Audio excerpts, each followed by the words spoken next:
আসসালামু আলাইকুম দর্শক, মসজিদের ডিজিটাল বোর্ডে ভেসে উঠল জয় বাংলা স্লোগান।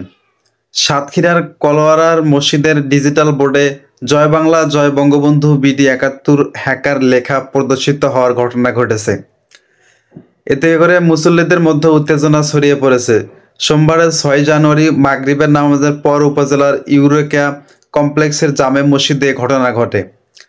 মুসল্লিরা জানিয়েছেন যে মসজিদের ডিজিটাল বোর্ডে জয় বাংলা জয় বঙ্গবন্ধু বিডি ৭১ হ্যাকার লেখা দেখতে পাওয়া যায়।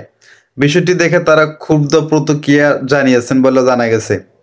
মসজিদের ইমাম বলেছেন যে মাগরিবের নামাজের পর প্রথমবার এই লেখাটি নজরে আসে।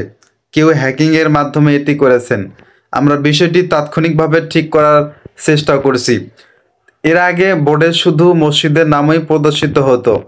এ বিষয়ে কলোরা থানার ভারপ্রাপ্ত কর্মকর্তা ওসি শামসুল আরেফিন বলেছেন যে আমি ঘটনাটি শুনেছি এবং তাৎক্ষণিকভাবে লোক পাঠাচ্ছি। বিষয়টি গুরুত্ব সহকারে তদন্ত করে দেখছি।